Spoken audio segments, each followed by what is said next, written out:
Jikelele Ekhaya Jikelele hayi ke vukela inkqubo ke iyabaleka iyaqabadula nditsho oko ke kuba sele sikule yure yokugqibela nethemba lokuba apho ukhoyo akukho ngathi usilelwe sisitudio senze endaweni yoko ucobile uxhelichwane nanjengokuba kaloku sisenza ngako konke uqinisekisa ukuba siniphathela izinto ngoba siyayazi kaloku ukuba singabantu sithanda nokwizinto ezingafaniyo unqina oko ke yinyaniso yokuba sinizisela ngesithebe ezemidlalo ezolonwabo ezisematheni ndibala ntoni na apha kuse Ekhaya Jikelele ntimlo ke ukholosa kalubisi uModlongothi Mbukele ngeke ukholwe mangwazisa ukuthi hawe logcina ncike leli ihora sesilidika njengamanje igama lohlelo lwesidlo sasekuseni Ekhaya Jikelele kanti mina ke nguNonxolo uMamtshali wakwamwali ihlabanga nelimhlophe qwa he ngizobe xoxa umakhelwane bami omunye buze omunye ukuthi yo manje malini ke imali njengamele uthi uyikhokhe mhlawumbe ungaboshwa imali yebail ukuthi udla imali yestokfed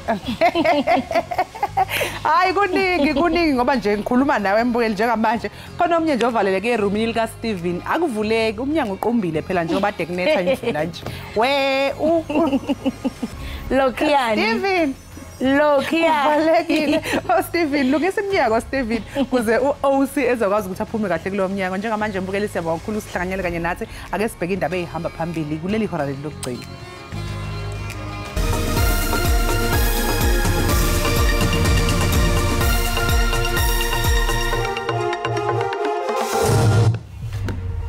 Inhloko yejaji Raymond Zondo uthi ijaji zaseMzantsi Afrika azinankululeko ipheleleyo yeziko kwaye oku kwenza kube nzima ukuba benze umsebenzi wabo ngokufanelekileyo.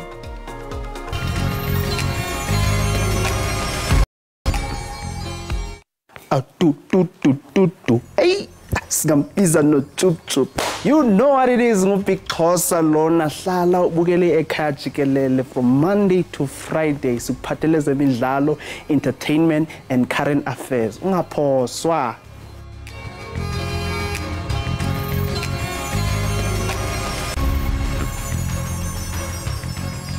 Ijaji zaseMzantsi Afrika zinankululeko ipheleleyo yeziko kwaye oku kwenza kube nzima ukuba bezomthetho benza umsebenzi wabo ngokufanelekileyo. Oku ke kuthethwe yintloko yejaji Raymond Zondo kunye nabanye omongameli bejaji abathe bavakalisa ukuphoxeka kwejaji kwinkomfa yejaji bibanjelwe eSun City eRustenburg eMntla-Ntshona. Le nkomfa ke yeentsuku ezintathu bibanjwe phantsi komxholo othi towards a single, effective and fully independent judiciary. Inkantolo yemantshi yasebilabila eLimpopo namuhla kulindeleke ukuthi ikhipha isinqumo mayelana nesicelo sebhayili salowo osolwa njengongqondongqondo egqekezweni kweplazi likaMengameli uCyril Ramaphosa iPhalaphala. U-Emmanuela David naboshwe nabo ababili Zelamani uFlorina noNdilinasho Joseph babhekene namacala obugebengu kanye nokweba imali engaphezulu ka$580,000 wamadola asemelika eplazini likaMengameli uRamaphosa ngoNhlolanja onyaka u-2020. uDavid ubhekene namanye amacala okushushumbisa imali. Obesekubala iqala le-ANC uMavuso Msimang uthi ukunyamezela urhwaphilizo nokukhuselwa kwabantu abangawaziyo umsebenzi wabo kwenza lafipha iphupha likamongameli uCyril Ramaphosa lokuhlaziya umbutho. Ebethetha udliwano-ndlebe olukhethekileyo neziko le-SABC kulandela ukuphelisa ubulungu bakhe kwi-ANC. uMsimang ulahle kweli qela elityhola ngokwambatha lurhwaphilizo ungabonakali imigudu ikhawulezileyo ukuluphelisa. Evala isahluko emva kweminyaka engaphaya kwama-60 njengesicaka sombutho igala le-ANC uGqirha Mavuso Msimang uthi kufike ixesha lokuba anikezele exhalekile emphefumlweni uthi ANC ayisafani yoyisakala kuzibhenca izigutyule urhwaphilizo. It's been a bit difficult. It's not an easy decision at all. Kudliwano-ndlebe olukhethekileyo ne-SABC lenkonde iminyaka engama-82 ibalule ulawulo phantsi kwayisakuba ngumongameli uJacob Zuma njengolwaba ngumbhodama ongenambaliso kwimbali yeqela kodwa isikhokhelo sikaRamaphosa siphazame ngokuqalisa ukunyamezela urhwaphilizo utshilo. I think the reliance on people of shady characters, the keeping company with those people is what has cost the president the reputation that he had. Ngethuba uZuma wayesaxhuzula imikhala njengomongameli, uGqirha Msimang wayethe gqolo ukukhalimela indlela yokuziphatha kwenkokheli. Unanamhla oku usenesikhalo ngenkokheli ze-ANC ezikulawulo. We are very comfortable living with people who are corrupt, who don't have integrity. Kusenjalo umongameli Cyril Ramaphosa uphefumule ngokulahla kaMsimang. Uthi izindaba ezimbi ke noko ezi kwaye basamhlonipha njengegala lombutho. We do regret the decision that he has taken, and I'm rather pleased that he says he will want to continue being involved in one shape, form or other in the matters that have to do with our country. Ogxaba ke kwiphiko lamagala ombutho e-ANC bathi napeni bothuswe kukulahla kwakhe baseza kuqhubekeka belukhalimela rhwaphilizo babuyise isidima se-ANC. Kusenjalo umhleli wezindaba zezombusazwe SABC uMzolile Mbeje uphawulile ke naye malungana nokushiya kukaMavuso Msimang eqenjini ANC. uMbeje uthi lokhu kukhomba uqhekeko olukhona eqenjini i-African National Congress. Into ebaluleke kakhulu le enziwe ubaba Msimang ngoba phela umuntu okuyi-ANC isikhathi eside usebe kuyi-ANC iminyaka engaphezulu ka-60. Umuntu ke onjalo uma ngabe nje ezovele ehambe akulula kakhulu. Yebo mhlambe abanye bazothi akanalo ifuthe elifana nabantu abanjengomongameli, kodwa ngenxa yolwazi analo nangenxa yemisebenzi anayo kwi-ANC lokhu kusho ukukhulu. Enye ke mhlambe into engicabanga ukuthi iyinkinga ngempela indaba yokuthi behluleke ukuthi bevuselelane futhi bengabe lokhu bexabana njalo yiyo edala into enjengalezi ngoba phela kudala sibona ukuthi izinkinga zikhona bayazama ukuyilungisa kodwa engathi ayilungiseki. Yingakho ke lengozi mayiqhubeka nokungelashwa izogcina ebalimaza. Urhulumente uqhuba inkqubo yokulandela ubunjubaqo benziwa ngabalawuli abangama-35 nabachaphazeleke ekubanjweni kombuso ngobhongwana. Umphathiswa wezamashishini karhulumente uBraven Gordon uthi amashishini karhulumente i-SOEs zibathabatha amanyathelo ngezindululo zekomishoni kaZondo. Ebethetha phambi kwekomiti ekhethekileyo yepalamente ejongene namashishini karhulumente nonxibelelwano. Zinkampani eziquka u-Eskom, uTransnet, u-SAA kunye noDenel neziyinxalenye zenkampani ezaba nelahleko ebalelwa kwiibhiliyoni zeerandi kulwamvila lokubanjwa kombuso ngobhongwana. Isebe lezamashishini karhulumente lithi liza kuthatha amanyathelo okuvula amatyala ngakwabo babandakanyekayo. Kodwa nangona kunjalo, umphathiswa uthi akonelisekanga sisantya sofudo ezihamba ngayo ii-arhente zengalo yomthetho. At the moment, our law enforcement entities are not making, in my view, the kind of impact and progress that they need to be making. Abanye babo babandakanyekayo kule nyewe bathunyelwe kwimibutho ebalawulayo ukuba ibatyatyushe. Kwaye kusenjalo, isebe likwamemelela ukuba abanye bafakwe kwiincwadi ezimnyama bangaze baphinde baqeshwe ndawo. Ukongeza koko, zibhangisiwe zonke iibhodi ebezijongene nokunikwa kwethenda ngokukhusela esayizolo. We cannot continue to make the mistake of appointing people to boards merely because they have a particular profile publicly or they are somebody's friend. Le komiti ikwamkele ke ukufunyanwa kubuyiselwe imali ezathi zahliswa ngomlenze ngelixa kubanjwe urhulumente ngobhongwana. uGordon uqwele ngelithi isebe lakhe libeke phantsi kweliso lokhozi inkqubela phambili yezicwangciso zokulungisa amashishini karhulumente. Izakhamuzi eyithukuthele ihlala ngaphansi kamasipala eMachabeng zithi uhulumeni angagcini nje ngokwenza izethembiso ngezimbizo ayibizayo. Lezakhamuzi zikhala ngokungahlinzekwa ngezidingo nqangi, ukungahlinzekwa ngamanzi kanye nokungathuthwa kwendle eVelcom eFree State. Nakuba ke uhulumeni ememezele inhlelo ezahlukahlukene zokungenelela, kepha umphakathi uthi usukhathele ukulinda. Re tlo tswella pele with the presidential employment stimulus e tla etsang gore le EPWP itswelle pele, and we are going to make sure gore we expand the EPWP gore bao ba senang mesebetsi ba kgone ho krea mesebetsi. Re tlo tswella pele hape le ka di grant tsele tse rileng ra di simolla ka nako ya COVID go thusa bao ba sa sebetseng.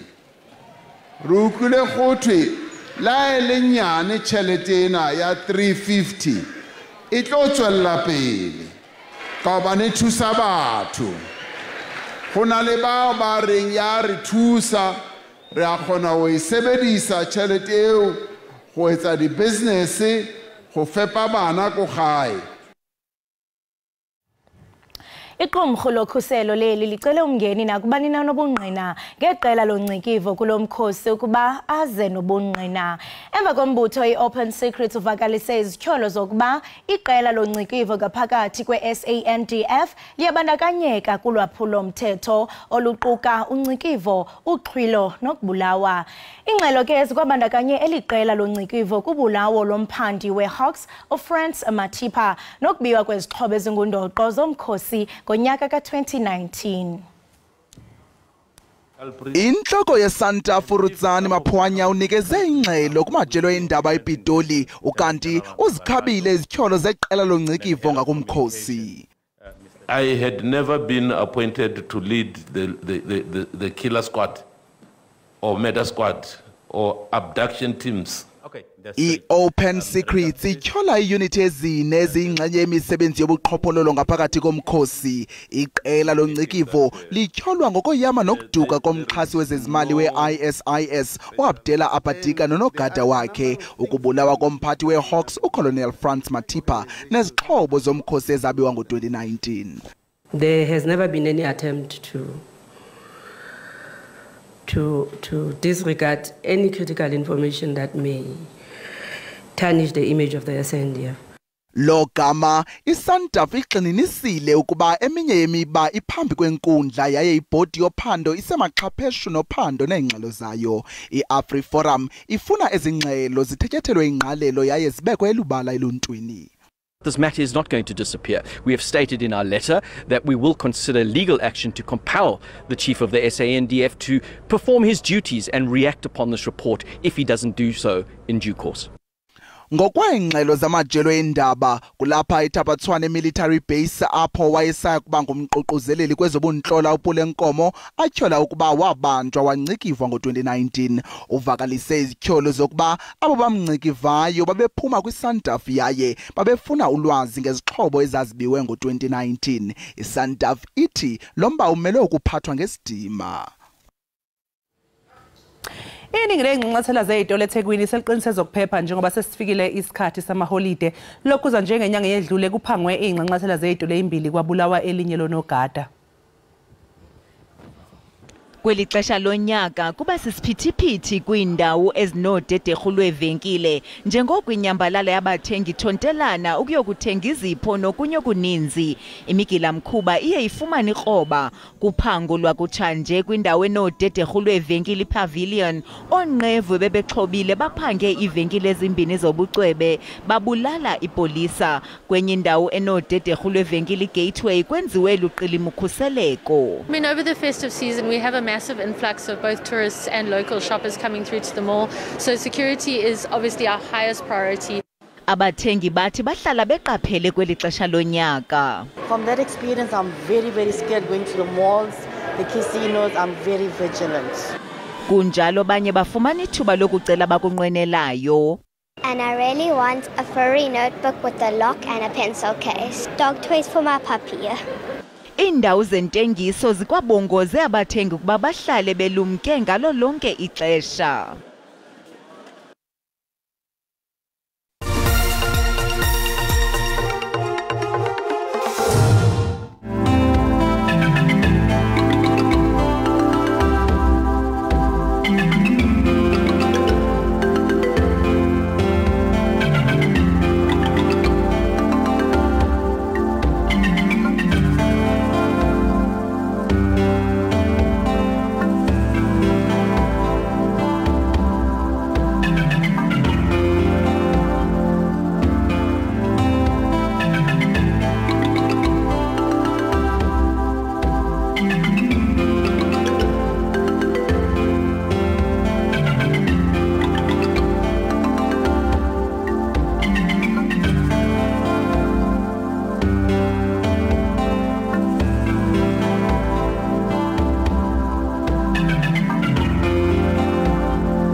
Mvule mehlo ngibone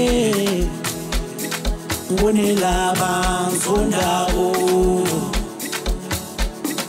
babe ngiside mvule mehlo ngibone ngibone nalaba ngithandawo angifuni kutholakala ngilimale emoyeni side babe mvule mehlo ngibone ngibone laba ngizondako angifuni kutholakala ngilimale nemazi side babe mvule mehlo ngibone ngibone nalaba ngithandayo vule mehlo wami baba ngambulele mboni ngoti ngibone laba ngizondako ngibone laba ngithandayo vule mehlo wami baba ngambulele mboni ngoti ngibone laba ngizondako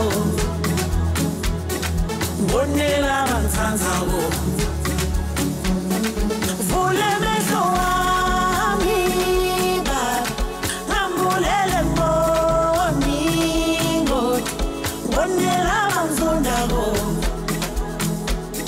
ngibone laba ngithandayo vule mehlo wami baba ngambulele ngoti ngibone laba ngizondako ngibone laba ngithandayo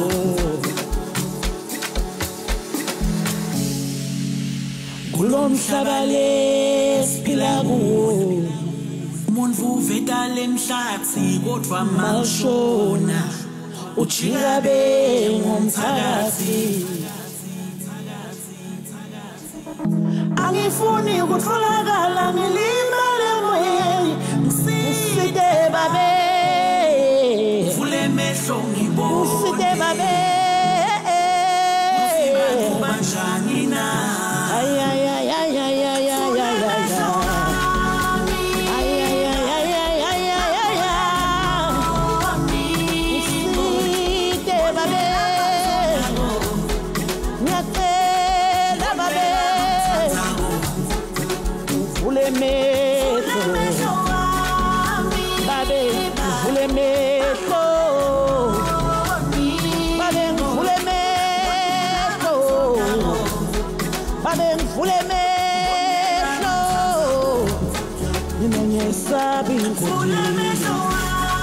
Babe mina ngiyayisabi ingoti Babe ngiyayisabi ingoti Ngibone laba ngithandayo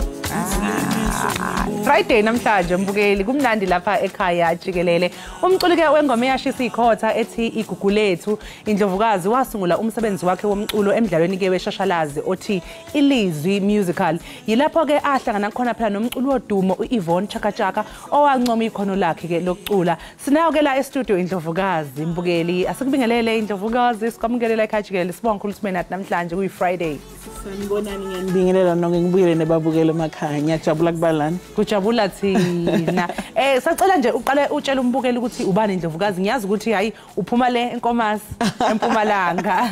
Indlovukazi ngikutalwa ngiprincess Nompumelelo wakaNkuna ngibengitalelwa enkomazi enzaweni bathi kusesibayeni kodwa ke manje ngumake Ndlovu sibonga thatha sibongo sakaNdlovu ngingumbhali wetingoma I write music so ke bengiqale ngabhala ingoma ngicula esonweni ngicula imishadweni bantu baloku bancoma bathi siyathanda live lakho bengitshela ukuthi ngidawugcina esondweni kuphela kodwa ke bantu nabaloku bancoma ngathola ke the confidence ukuthi hayi manje nginalo talent uNkulunkulu ungiphile ngabona ukuthi ngabese ke ngakuthatha kube career kodwa ke I studied public relations I worked as well for government and then ke kwafika isikhathi la sengithi khona ngithathe umculo ke full time. Ngiyazi ukuthi na ngeke ngeza kuthiwa uDaddy waye jazz artist. Yeah, no. He loved jazz. My father. Bengihlala ngihamba naye ke kuma jazz festival. Yeah, ngilanga qala ke ngithanda ukuperforma be on stage. Baba mbika ngangishina ke ama jazz festival. Beka hamba nami ke yeah. So ngesikhathi ngisakwethula lapha ngisatshela ababukeli ukuthi ubani ngiyezwa kuthiwa uIvon Chakachaka wazancoma wathi hey hayi girl uyarocka. Yeah, I think kuna lento ukuthi bebangincoma ngisakhula, you know, people have always been saying uthi uyicula kamnandi. Kodwa hearing it from a legend when it always, you know, there was just that thing. Okay, nasekusho ne legend. You know, by the way she said no, unayo lenvo and one day you are going to be. You said that. Yes. I was encouraged because people have always been saying, no man, you can. But I guess at that time I thought she said that, and then so I'm definitely taking this, you know. So I know ukuthi usebenze no Prince KB iculo elikhulu I'm sure yilela kubeke ebalazweni igugulethi ngabe kwaqhamuka kanjani vele ngeke ngibuza ukuthi ngabe ama artists bengabehlangane collaborator so akuba nofonela omunye nokuba nocela omunye. Indzaba icala so ke sisi nga 2017 ngibhala ingoma lethi umculo. I write the song ngifaka ivideo ku social media. By share abantu ku Twitter and then Budwami Black Coffee saw the video. Oh, wow. I always say that because I just, you know, the story is beautiful. He saw the video, he retweeted and he said, Heavy K, look at this. Work with her. So naga retweeted njalo ke Heavy K sending ngoma lethi umculo. From the song umculo, that's when I met Prince KP saw me at a launch album like a Heavy K. Okay. Yeah, so then that's when I met Prince KP and I met the others. Yeah, sending ngoma lethi. Cha yabona ukuthi uNkulunkulu wayenohlelo ngempela ngempela ukuthi ugcine ula. Ngiyazi ukuthi akusena kuphela uPrince KB futhi usebenzisane naye. Usebenzisane futhi noTNS naye umdumi odumile nje umculo. Yes. Abagudi ke futhi ke nasekuproduceni. uTNS ke na wahlangana kanjani naye? Ngahlangana naye langa ngirecorda ingoma lesigugulethu e-studio sa Prince KP. TNS beka khona lapha. Yeah. So I recorded Gugulethu just before I could leave. As I was leaving, TNS played the beat with my dad. And I was like, who's that? With my dad. Like I'm playing. Wow. But I kumnanzi lokho kufake. Ngwangena kanjani. So ngiyazi ukuthi umculo wakho udescribe as the Afro jazz and dance. Sengiyazi ukuthi ke i-jazz influence wayithatha kuphi. So ucabanga ukuthi ena mhlawumbe why this particular genre and uyabona yini ukuthi mhlawumbe ngelinye ilanga ngakuyishintsha genre mhlawumbe ucule something else? You know what, ngiqale ukucula i-gospel, ngacula i-Afro jazz, kodwa manje ngicula still i-dance. So namanje I still work with a band, I still do work with DJs, I still sing at church, so ngingasho ukuthi ngingumculi ngombhalo wetingoma. Mabesho ngesingisi. Yeah, ukuthi ngiyonke indzawo ngeke ngitibeke ukuthi ngilumculi la. Namanje I get gigs where I have to perform with a band. You know, I still sing in church and I still, you know, I still do sing in clubs. Ngiyabona ngaphambi kokuthi siqale ingxoxo yethu la on camera off camera besikhuluma ngeindaba zama-ring. Manje ngifuna ukubuza ukuthi kunjani iziphi ingqinamba ama challenges obhekana nawo mhlawumbe as umama, family, ngapha mhlawumbe touring, kufuneka nihambe for days and days ungekho ekhaya. Ake ngisho ukuthi okay kwamanje angisengabi nabo abantwana kodwa ngidoba nabo kodwa ke ngaba naleso sibusiso ukuthi uNkulunkulu angibusise ngemlingani lo naye ukulumkhakha. He is an artist, he's a visual artist. If ungabuka nje my covers of my songs, it's the paintings. So he did most of my covers. So Baba Ndlovu, his name is Thandazani Ndlovu, he's my husband. He has made me vele ngiqala kukhula before bogugu lethu. So bekade ukuthi ngiyaphi. Naye supporter iphupho lakho. Samba so too. Sayicala lento nayikhuphuka naye ayibona. So uthena kangimitha bekade. So there's no challenge. We travel together. He's my road manager. Samba Sobabili.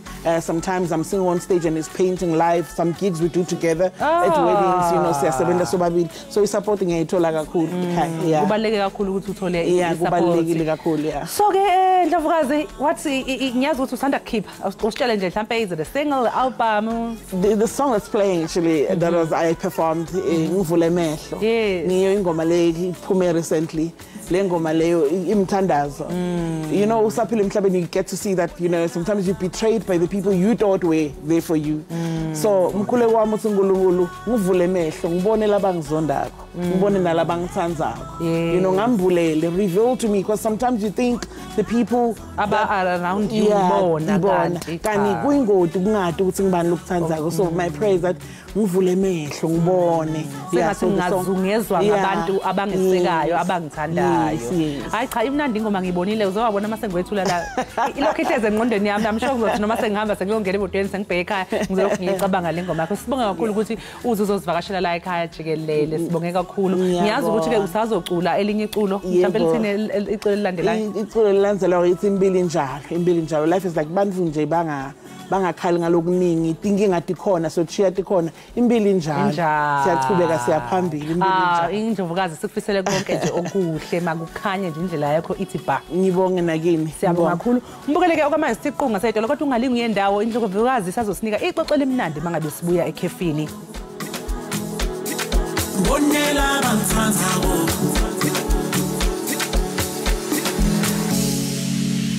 Kulomhlaba lesiphila kuna umuntu uveta lemhlathi kodwa malishona ujika be ngumthakathi.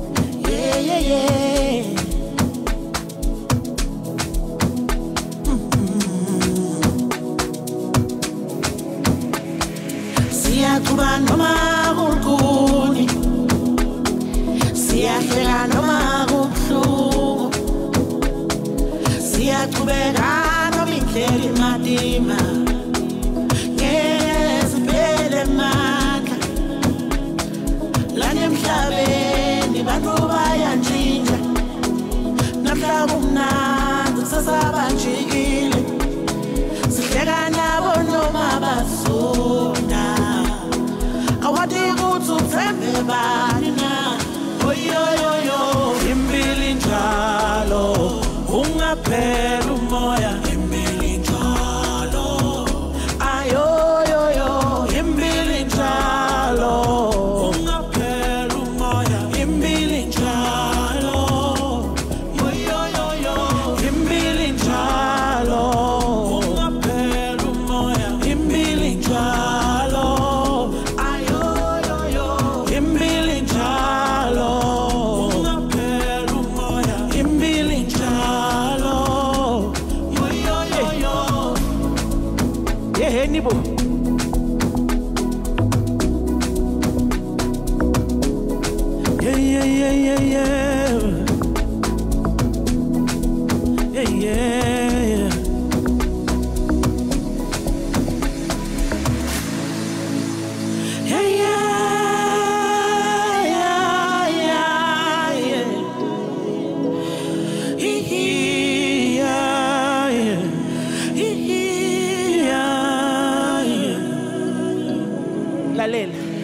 Siyakuba noma kulkuni, siyahleka noma kubuhlungu, siyaqhubeka noma indlela imadima,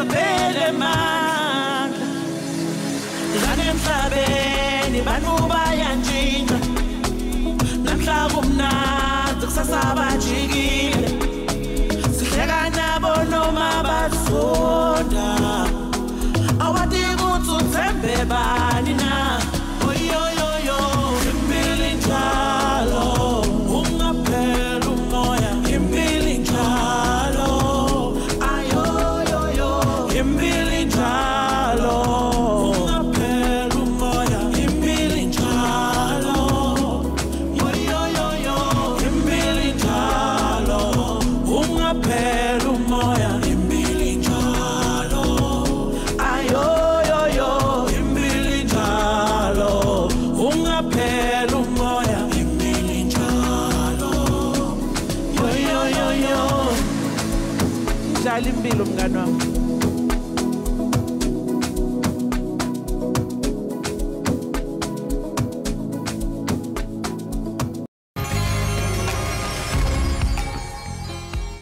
Enkosi kakhulu ngokuhlala nathi nisasibukele apha ekhaya jikelele. Ikhaya ke likhaya ngendwendwe ke indwendwe zethu ziyafika zisibonise izinto ezahlukileyo. Ngoku ke singena kukuzivoca-voca. Ukuzivoca-voca ke rhoqo yenye ke yezona zinto zibalulekileyo ezinokwenza kwimpilo yakho. Oku ke kunokunciphisa umngcipheko weemeko zempilo ezininzi ezifana nokuba nomzimba omkhulu, isifo sentliziyo, uxinzelelo lwegazi oluphezulu kunye nesifo seswekile. Ukuva banzi ke ngoku apha ke kwi-studio sethu sinobheki the fitness guru nokuzichazela ke ngohambo lwakhe lokuzivoca-voca. The fitness guru siyakwamkela enkqubeni. Sawubona siswami. Kuthiwa uzozichazela ngokuzivoca-voca and umbuzo wami kukuba kukuthatha ixesha lingakanani to achieve this look? For me it took me 5 years. You? But it can be shorter if you wanted to. Got this esiningi, it takes a couple of years. A couple of years. So 5 years ndifuna nje uba nomfanekiso ngqondweni ba ufike ubunjani nje before. So ekuqaleni kwami my goal was ukunciphisa umzimba. Okay. And then as sengingenile ngaphakathi I realized ukuthi cha senginciphisile umzimba akusekho fat emzimbeni sengifuna ke ukugain muscle, and that's when I started training ngeinsimbi nento efana nalezo. Okay, so kusho ukuthi wawumkhulu and then waqonda ba okay ufuna nje unciphisa from unciphisa waba greedy. Wathi I want more, I want the muscles. Ngifuna ukunika ngaphezulu kwakho. But isikhathi esiningi abantu ba trainer differently. Omunye umuntu usuka trainer because health wise akekho right, it could be high blood pressure, it could be sugar diabetic, it could be what not. Because training avoids imkhuhlane nyana emncane esuke ikubambe. So if you can train, it helps you avoid those small sicknesses. Amazing. So in that period of 5 years, you know, zange ujonge isiqu sakho kuphela waqonda bana okay, I also want to get in the field of being a personal trainer. Khawuthi nje qabaqaba into kubana umsebenzi wakho kubana utraine uqulathe njani and uze njani? Maybe was it after reaching your fitness goals? I think for me ngoba ngisale nga-approach ngamanye ama-brand amakhulu. Like about Jungle Oz that came on board and said, listen, we like how you look, besacela ukuthi be brand ambassador yethu. And then from there, then nami ngaza nama idea on how to expand the brand eyami nje ngingumuntu, and then I started doing ama boot camps emalokishini. So I do boot camps endaweni ezifana nabo resettlement places abo Alexander Soweto, Tembisa, for absolutely for free. So ngifundisa abantu on what to eat, what not to eat, how to train, and how to go about nje ukuphila i-health lifestyle. Wow, and ndiyabona nalapha kwimifanekiso yethu into yokubana people come in numbers kwezi boot camps. Ndiqinisekile into yokubana kukhona ne-success stories ezibakhona abantu abazishirayo into yobana yeyi mhlawumbe beningakhathalelanga ujima but ever since ke ngoku ndizibandakanya nezi boot camps noko. And I mean uthetha apha ngomkhuhlane into yokubana ijim iyanceda kakhulu, and we can all agree that now that sikwi-festive season it's like si-experience 4 seasons in 1 week. Ngomvulo kuyatshisa, Tuesday kuyabanda. Ndiyafuna uqonda into yobana zeziphi mhlawumbe ingcebiso ongazinikeza so that we keep i-immune system yethu i-boosted ngalo lonke ixesha. I think noma kumanje nje knowing ukuthi festive season sidla yonke into, khona custard ojelo what not. Noma ngabe sewuyenzile lento, just take noma ilanga elilodwa evikini phume ngaphandle nje ujogenyana. Yeah. And then every time engabe uceda ukudla ebusuku, just flush your meals. Uthathe nje amanzi afudumala ane lemon, just uphuze nje, just to keep your body clean. Yeah. Ngoba i-festive season sidla yonke into and you need something to flush up. And you also want to stay motivated, Yes, and you are a motivation. Nathi sifuna ukuthi kwanza ukhawuthi nje kancinci. Ndifuna ubonisa. Uyibonile lo nto umbukeli kaphinde. Yes. Mbukeliwe Ekhaya Jikelele. Ndiqinisekile into kubana nawe uzoba motivated into bana uzibandakanye nokuzivoca-voca njengabo. NgoDisemba masizivocavoce sibe right. Yes. Iqonga leleni.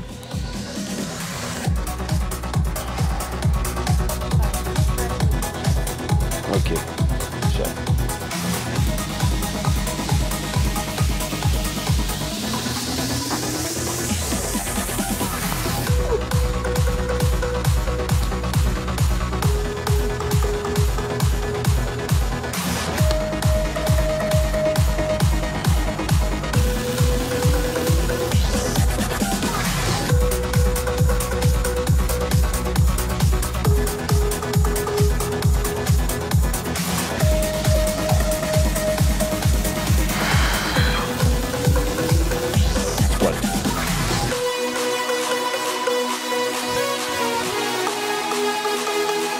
Three on the other leg. 1, 2, 3. Let's go back down. Blink.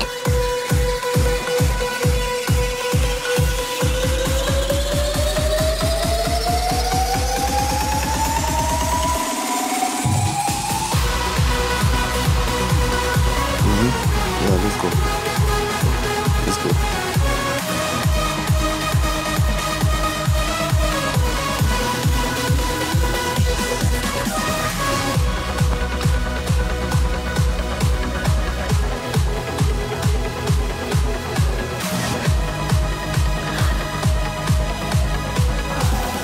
In the position. Yeah. One knee up.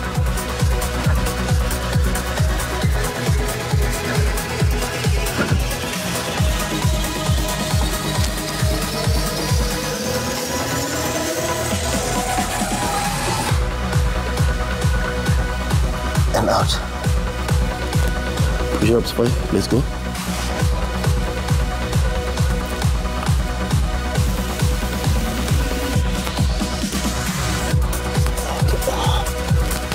Let's do squats.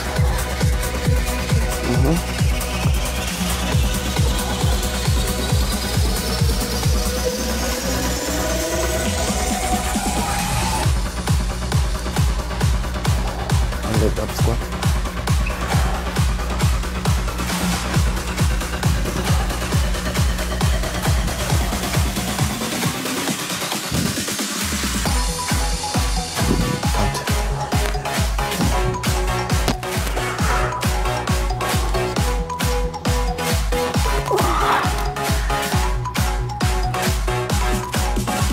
Let's go side.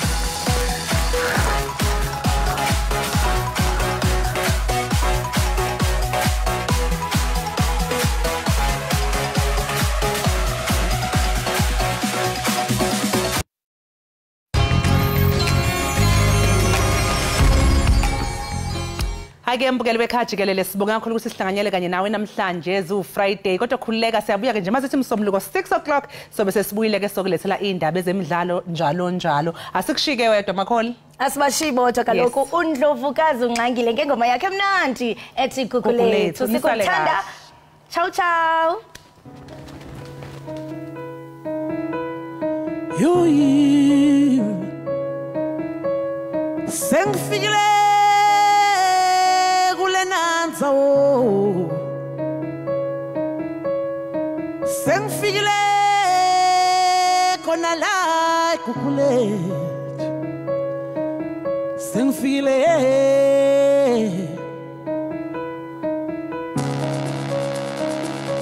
Gugulethu Prince KB Indlovukazi Sabta and the Afro Brothers khona la Bantu bakhona bagcwele injabulo, bagcwele ukuthula.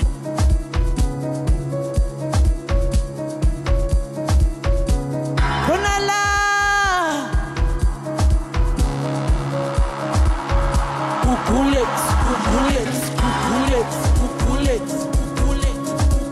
Safa kunansi. Safa kunansi. Yeheni bo.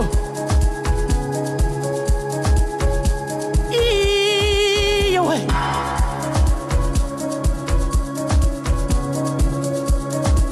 Kumnansilana. Kumnansilana bo.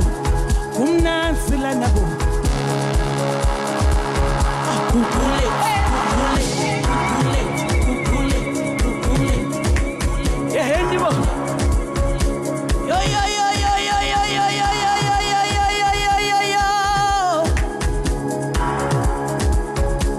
Angifuni kuphatanyiswa